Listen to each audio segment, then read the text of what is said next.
Metric prefixes.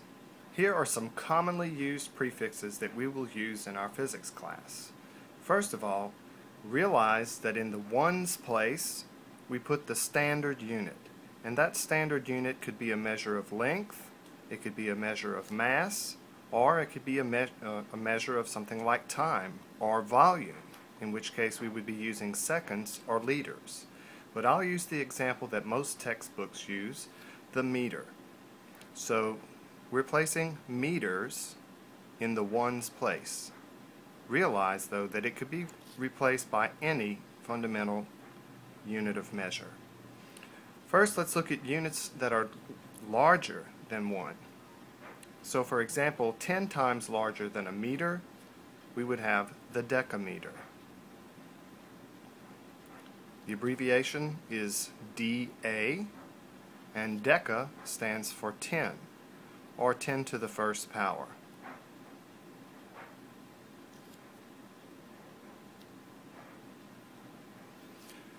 Now, if we go to the next largest metric prefix, 10 times larger, we find hecto. Hecto is abbreviated H. There would be 10 to the second meters in a hectometer, or 100.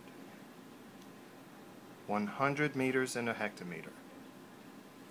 Above the hectometer, we find kilometers. The prefix kilo is abbreviated little k, and it stands for 10 to the third power, or 1,000.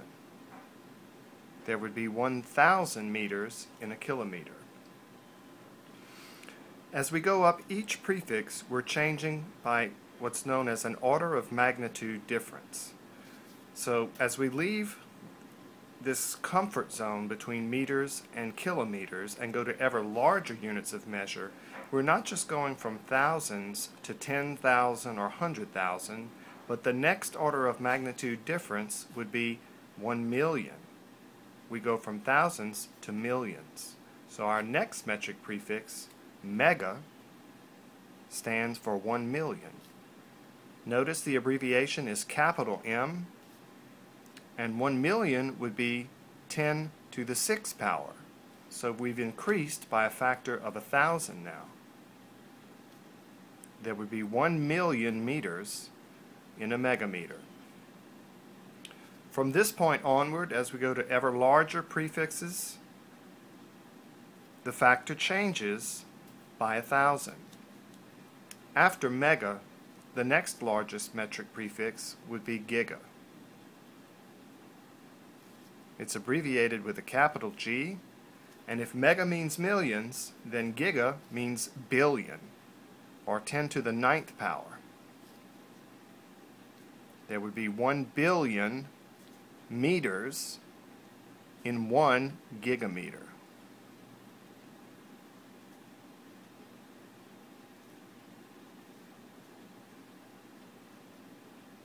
Now let's look at some smaller units of measure. If we were to take a meter and divide it into 10 equal parts, then 10 times smaller than a meter would be the decimeter. Deci is abbreviated little d, and it stands for 1/10, or 10 to the minus 1. So there would be 1 times 10 to the minus 1 meters in a decimeter. 0.1 meters is equivalent to 1 decimeter. This could also be represented by the fraction 1/10. Smaller than the decimeter, 10 times smaller, would be the centimeter. Centi is abbreviated little c. Since it's 100 times smaller than a meter, we would say that it is 10 to the minus 2 of a meter, or 0.01 meters. Since there are 100 centimeters in a meter, we conclude that the centimeter is 100 times smaller than a meter, or 1/100th of a meter. Our next prefix would be milli, abbreviated little m, and it would be 1/1000th of a meter, or 10 to the minus 3 meters, which is the same thing as 0.001. Milli means 1/1000. After millimeters, we change by an order of magnitude difference from thousandths to millionths. So our next metric prefix would be micro. The symbol for micro is a Greek letter that looks like a cursive U. Micro is 1/millionth, or 10 to the minus 6. So a micrometer would be equal to 1 times 10 to the minus 6 of a meter.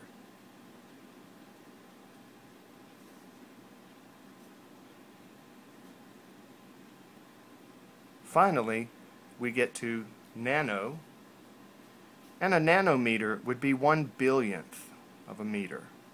The abbreviation is little n. The prefix stands for 10 to the minus 9, or 1/billionth, a very small amount.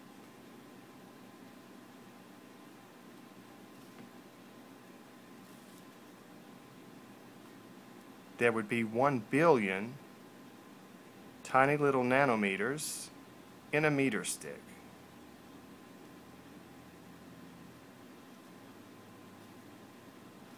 Alright, now looking back at these prefixes, in earlier classes you may have been told that the metric system is based on powers of 10, and that each unit is 10 times larger or 10 times smaller than the unit nearest.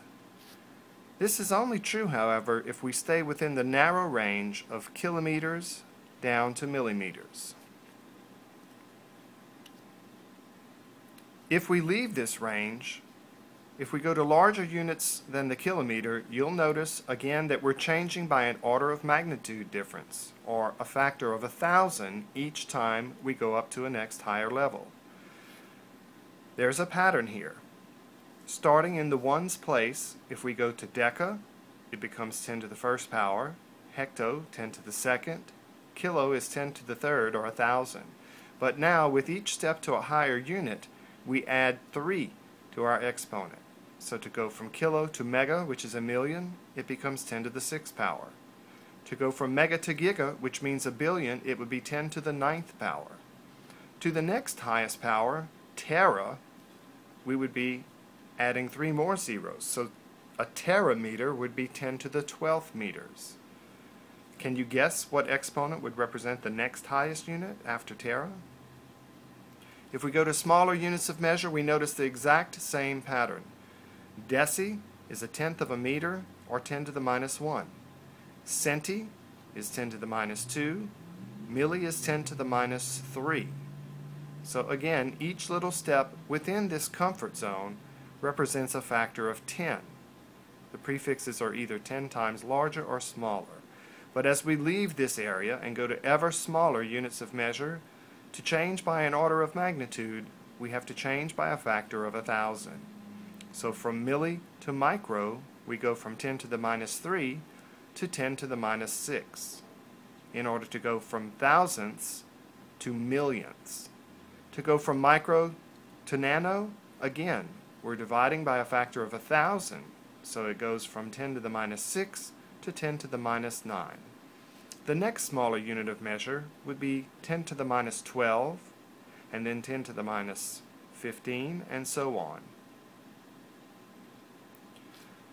The important thing to know would be the order in which these prefixes are listed, and also what power of 10 they represent, so that you can make conversion factors easily from any of these. And remember, these units are only valid for metric units of measure.